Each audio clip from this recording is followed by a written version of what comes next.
Welcome to WAP Institution, an international brand of software engineering education. Hello students, Vue.js का chapter 20 है। अगर project करना चाहते हैं Vue.js के शब्दों में तो प्लेलिस्ट में जाइए और Vue.js के प्लेलिस्ट को फाइंड करके पीछे की वीडियो को देखिए। चैनल अब तक आपने सब्सक्राइब नहीं किया तो सब्सक्राइब करके बेल आइकन को हिट कीजिए। इस वीडियो में हम Vue.js के शब्दों में रैंडम पासवर्ड को जनरेट करना सीखेंगे। गौर से देखिए, आप जितना बार बटन पर क्लिक करोगे उतना बार ऑटोमेटिक अलग अलग पासवर्ड जनरेट होकर यूजर को दिखेगा। थोड़ा सा UI का कोड देख लीजिए। एक डिव एलिमेंट है जिसमें ID का वैल्यू वेब पेज और उसी में इनपुट एलिमेंट है जिसमें टाइप का वैल्यू डिफाइंड है टेक्स्ट, और यहाँ पे एक बटन है जिस पे क्लिक करते ही इसके अंदर रैंडम पासवर्ड को जनरेट करेंगे। तो ये जो इनपुट एलिमेंट है, अगर इसमें डिफ़ॉल्ट रूप से पहले से कुछ राइट करना है तो वैल्यू एट्रीब्यूट का ऐसे इस्तेमाल करेंगे, और जो आप राइट करना चाहते हो वो आप राइट कर दो। जैसे मैंने WAP इंस्टीट्यूट राइट किया, तो ऐसा करने से जब आप पेज को रन करोगे तो पहले से रिटन होगा WAP इंस्टीट्यूट। ओके, तो ये तो आप समझ गए कि अगर इनपुट फील्ड के अंदर कंटेंट राइट करना है तो वैल्यू एट्रीब्यूट में उस कंटेंट को डिफाइन करना होगा। तो अभी फ़िलहाल के लिए इसे ऐसे ही रहने दीजिए और यहाँ आ जाइए। व्यू का जो स्पेशल आपके पास पेज हो, जैसे मैंने व्यू के लिए एक पेज क्रिएट कर लिया है main.js के नाम से, और जो HTML वाला फाइल है उसमें सबसे नीचे मैंने इसे लिंक कर दिया। इसका मतलब main.js के अंदर हम व्यू से रिलेटेड कोड कर पाएंगे। तो यहाँ पे कांस्टेंट प्रिपेयर कर लीजिए व्यू के नाम से और क्रिएट ऐप इंस्टेंस को ऐसे कॉल कर लीजिए। अगर आपको इंस्टेंस के बारे में जानकारी नहीं है तो Vue.js की फर्स्ट या सेकेंड वीडियो देखिए, आपको समझ में आ जाएगा कि इंस्टेंस क्या होता है। यहाँ जो व्यू में हम कोड करेंगे उसके कंटेंट को कहाँ इस्तेमाल करेंगे वो आपको डिफ़ाइन करना होगा। तो उसे डिफ़ाइन करने के लिए व्यू कांस्टेंट के अंदर से माउंट फंक्शन को कॉल करेंगे और यहाँ पे ऐसे डिफ़ाइन कर देंगे वेब पेज। तो अब जो भी कोडिंग करेंगे उसका इस्तेमाल हम सिर्फ इस एलिमेंट में कर पाएंगे, यानी कि वेब पेज वाले एलिमेंट में, क्योंकि हमने यहाँ कॉमन रूप से डिफ़ाइन कर दिया कि वैसे एलिमेंट में व्यू का इस्तेमाल होगा जिसमें ID का वैल्यू वेब पेज डिफाइंड हो। अब इसी क्रिएट ऐप के अंदर व्यू से रिलेटेड कोडिंग को करेंगे। हमें एक प्रॉपर्टी क्रिएट करना है, तो Vue.js 3 के अंदर प्रॉपर्टी क्रिएट करने के लिए डेटा मेथड को ऐसे डिफाइन करेंगे और इसके अंदर रिटर्न कीवर्ड के माध्यम से सभी प्रॉपर्टीज़ को यहाँ से रिटर्न करेंगे। तो यहाँ मैंने प्रॉपर्टी क्रिएट कर लिया न्यू पासवर्ड के नाम से। पहले से आप इसे एम्प्टी रखो, आप इसमें कोई भी डेटा स्टोर नहीं करो। देखिए एम्प्टी तो है, मुझे इस प्रॉपर्टी को रीड करना है इनपुट एलिमेंट के अंदर। कैसे रीड होगा? तो इस इनपुट एलिमेंट में ये जो वैल्यू है यहाँ पे रीड करना है मुझे। तो यहाँ पे उस प्रॉपर्टी का नाम देंगे न्यू पासवर्ड। लेकिन याद रखिए, जब भी HTML एट्रीब्यूट के अंदर Vue.js का कोई प्रॉपर्टी देंगे तो उस एट्रीब्यूट से ठीक पहले कॉलन का सिंबल देना होगा। ऐसा देंगे तो ही माना जाएगा कि ये Vue.js का कोई प्रॉपर्टी है। ओके, अगर आप इसे रन करोगे तो अभी इनपुट फील्ड में कुछ भी नहीं दिखेगा, क्योंकि इस प्रॉपर्टी के अंदर जो डेटा होगा वही आपके इनपुट फील्ड में राइट होगा। अब यहाँ देखिए, इस प्रॉपर्टी के अंदर एम्प्टी डेटा रिटर्न था। अगर मैं कोई डेटा ऐसे राइट कर देता हूँ तो अपने आप यहाँ जो इनपुट एलिमेंट होगा उसमें वो डेटा राइट हो जाएगा। ओके, तो पहले से आपको एम्प्टी रखना है इसे। यूज़र जब जनरेट पे क्लिक करेगा तो यहाँ पे डेटा आना चाहिए। तो जनरेट पे क्लिक करने के बाद रैंडम पासवर्ड जनरेट होगा। तो यहाँ देखिए, डेटा फंक्शन को कॉमा से सेपरेट कर देंगे। हमें एक फंक्शन बनाना है, तो Vue.js के अंदर फंक्शंस बनाने के लिए मेथड्स प्रॉपर्टी का इस्तेमाल करेंगे और मेथड्स प्रॉपर्टी के अंदर हम फंक्शन का नाम डिफाइन करेंगे। तो देखिए, मैंने फंक्शन का नाम डिफाइन कर दिया जनरेट पासवर्ड, और ये रहा फंक्शन का बॉडी। इसी के अंदर कोडिंग करेंगे। टेस्टिंग पर्पस के लिए अलॉट डिफाइन कीजिए। ये फंक्शन तब कॉल होना चाहिए जब बटन पे क्लिक होगा। जहाँ बटन की कोडिंग है वहाँ चाहिए। ये रहा। इसी बटन में v-on डायरेक्टिव का इस्तेमाल करेंगे और क्लिक इवेंट के अंदर ऐसे डिफाइन कर देंगे जनरेट पासवर्ड। तो जैसे ही बटन पे क्लिक करेंगे ये फंक्शन कॉल हो जाएगा। टेस्टिंग कीजिए। देखिए यहाँ पे क्लिक करते हैं, अलॉट एग्जीक्यूट हुआ। अब देखिए रैंडम पासवर्ड को आप कैसे जनरेट करोगे। पहले तो पासवर्ड का पैटर्न आप क्रिएट कर लो कि कौन से कैरेक्टर के अंदर से आपका पासवर्ड जनरेट होगा।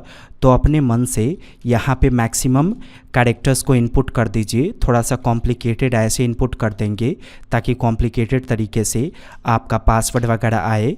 ओके, तो कुछ भी इनपुट कीजिए, बड़ा ABCD, छोटा ABCD, 0 to 9, कीबोर्ड के कुछ कॉम्प्लिकेटेड कैरेक्टर्स। तो मैंने ऐसे इनपुट कर दिया। हमें इसी के अंदर से पासवर्ड को जनरेट करना है। अब इसका लेंथ आपको प्राप्त करना है कि इस पैटर्न के अंदर कितना कैरेक्टर्स है। जैसे देखिए 1 2 3 4 बहुत सारे कैरेक्टर्स है। इसका लेंथ आपको प्राप्त करना है। इसकी आवश्यकता होगी हमें, कहाँ ज़रूरत होगी वो अभी आपको पता चल जाएगा। फिलहाल ये जानिए कि अगर आपको ये जानकारी लेना है कि पैटर्न के अंदर कितना कैरेक्टर है तो राइट करेंगे पैटर्न डॉट लेंथ, पता चल जाएगा कि कितना कैरेक्टर है पैटर्न के अंदर। देखिए 35 कैरेक्टर है। तो इसे भी किसी वेरिएबल में रखिए। जैसे मैंने वेरिएबल का नाम डिफाइन कर दिया पैटर्न अंडरस्कोर लेंथ। अब आपको डिसाइड करना है कि पासवर्ड कितने कैरेक्टर का जनरेट आप करोगे, 8 कैरेक्टर का, 6 कैरेक्टर का, ये आपको डिसाइड करना होगा। तो जितने कैरेक्टर का आपको पासवर्ड जनरेट करना है आप उतना टाइम से लूप को चलाओगे। तो लूप चलाने के लिए देखिए आई वेरिएबल को डिक्लेयर करेंगे और फॉर की कोडिंग को स्टार्ट करेंगे। आई का वैल्यू 0 डिफाइन कीजिए। मैं चाहता हूँ 8 कैरेक्टर का पासवर्ड जनरेट हो, तो 0 से लेकर 8 तक आप लूप को चलाओ। और ये रहा आई में इंक्रीमेंट ऑपरेटर। जितना बार ये लूप चलेगा उतना बार हमें रैंडम नंबर चाहिए, 0 से लेकर जितना इसका लेंथ है वहाँ तक।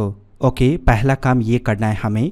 तो रैंडम नंबर को प्राप्त करने के लिए जावा स्क्रिप्ट के अनुसार मैथ डॉट रैंडम फंक्शन को कॉल करेंगे और मल्टीप्लाई का सिंबल देंगे। अगर आप यहाँ पर राइट करते हो 10 तो हर बार ये आपको 0 से लेकर 10 के बीच का रैंडम नंबर देगा। हमें पासवर्ड इनके बीच का जनरेट करना है, इसलिए 0 से लेकर जितना इस पैटर्न का लेंथ होगा उतना के बीच का आपको रैंडम नंबर चाहिए। तो ऑलरेडी हमारे पास पैटर्न का लेंथ है, तो यहाँ डिफाइन कर दीजिए पैटर्न अंडरस्कोर लेंथ। तो 0 से लेकर 35 के बीच में ये आपको बार बार रैंडम नंबर देगा। टेस्टिंग कीजिए। मैंने अलॉट के अंदर रख दिया। तो ये कितना बार रैंडम नंबर आपको देगा, 8 बार, क्योंकि लूप 8 बार चलेगा तो 8 बार आपको रैंडम नंबर अलग अलग देगा। ये 0 से लेकर 35 के बीच का। रन कीजिए। फर्स्ट टाइम ये आया, सेकेंड टाइम ये आया, थर्ड टाइम ये आया। तो गौर से देखिए डिसमल में रिजल्ट आया। मुझे डिसमल के पहले वाला नंबर चाहिए, डिसमल का बाद वाला नंबर मुझे नहीं चाहिए। तो ऐसा करने के लिए ये जो कोड था मैथ डॉट रैंडम का, उसको मैथ डॉट फ्लोर से ऐसे लॉक कर दीजिए। तो ऐसा करने से डिसमल के पहले वाला नंबर आपको मिल जाएगा। तो यहाँ वेरिएबल प्रिपेयर कर लीजिए इंडेक्स के नाम से, और टेस्टिंग करने के लिए अलॉट के अंदर ऐसे इंडेक्स को पास कर दीजिए। ज़रा रन कीजिए। देखिए फर्स्ट टाइम क्या आया 13, अगली बार 3, फिर अगली बार क्या आया 4, फिर अगली बार क्या आया 21। अब इसी रैंडम नंबर के अकॉर्डिंग इसमें से कैरेक्टर को एक्सेस करेंगे। तो जब भी आप किसी वेरिएबल के अंदर बहुत सारे कैरेक्टर को असाइन करते हो तो एक एक कैरेक्टर को आप एरे के इंडेक्सिंग नंबर के माध्यम से एक्सेस कर सकते हो। जैसे देखिए अगर मुझे पैटर्न के अंदर से ये पहला कैरेक्टर एक्सेस करना है तो पैटर्न राइट करेंगे, एरे का सिंबल देंगे और यहाँ राइट करेंगे 0, क्योंकि इसका जो काउंटिंग होगा वो एरे के शब्दों में 0 से स्टार्ट होगा। ये 0, ये 1, ये 2 और ये 3। तो 0 राइट करने पे ये मिलेगा, 1 राइट करेंगे तो ये मिल जाएगा, 2 राइट करेंगे तो ये मिल जाएगा। ओके, लेकिन यहाँ मैनुअली राइट नहीं करना, यहाँ डायनेमिकली इंडेक्सिंग नंबर चेंज होगा इसके माध्यम से, इसलिए आप यहाँ पे डिफाइन कर दो इंडेक्स।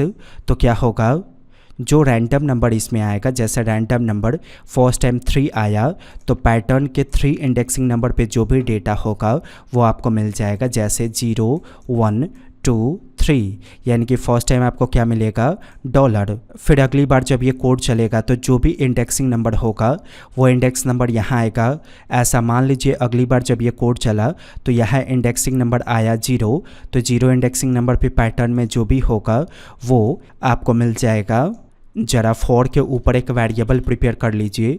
मैंने वेरिएबल का नाम डिफाइन कर दिया पासवर्ड। इसमें पहले एम्प्टी डेटा को ऐसे स्टोर करके रखिए।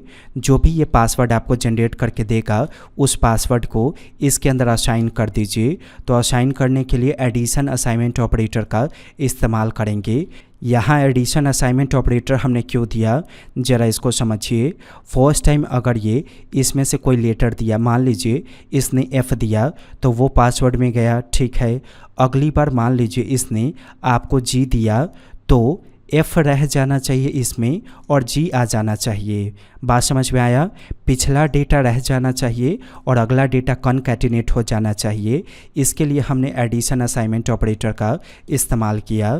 तो फाइनली आपका 8 कैरेक्टर का पासवर्ड प्रिपेयर होके इसमें चला जाएगा पासवर्ड वाले वेरिएबल में। अब अगर इस पासवर्ड वाले वेरिएबल को इसमें हम अपडेट कर दे तो ऑटोमेटिक इनपुट फील्ड के वैल्यू में राइट हो जाएगा। तो ये जो न्यू पासवर्ड प्रॉपर्टी है इसे फंक्शन के अंदर एक्सेस कीजिए। तो व्यू फंक्शन के अंदर किसी प्रॉपर्टी को एक्सेस करने के लिए दिस डॉट प्रॉपर्टी का नाम देंगे। इसमें कौन सा डेटा राइट होगा वो डिफाइन कर दीजिए। तो जो पासवर्ड वेरिएबल में डेटा जाएगा वही डेटा इसमें राइट हो जाएगा। ओके, तो समझने में आपको दिक्कत हुई होंगी, 2-3 बार देखेंगे तो डेफिनेटली आपको समझ में आएगा। रन करके ज़रा टेस्टिंग कीजिए। देखिए गौर से, मैंने इस पर क्लिक किया। जितना बार आप क्लिक करोगे उतना बार 8 कैरेक्टर का आपको न्यू पासवर्ड यहाँ पे दिख जाएगा। एक बार वेब इंस्टीट्यूट की ऑफिशियल वेबसाइट पे विजिट कीजिए। वेब इंस्टीट्यूशन की ऑनलाइन सॉफ्टवेयर इंजीनियरिंग क्लासेस चलती है जहाँ पे आप वेबसाइट, मोबाइल के application, desktop application, cyber security, cloud computing, machine learning, artificial intelligence जैसी बड़ी टेक्नोलॉजी को प्रोजेक्ट के पैटर्न पे स्टेप बाय स्टेप सीखते हो। बेहतर जानकारी के लिए या तो वेबसाइट पे विजिट कीजिए, नहीं तो सेल्स टीम को कॉल कीजिए, वो आपको सारी इन्फॉर्मेशन दे देंगे। वीडियो पसंद आया तो लाइक कीजिए। चैनल अब तक आपने सब्सक्राइब नहीं किया तो सब्सक्राइब करके बेल आइकन को हिट कीजिए। वेब इंस्टीट्यूट के वीडियो को देखने के लिए आपका बहुत बहुत धन्यवाद।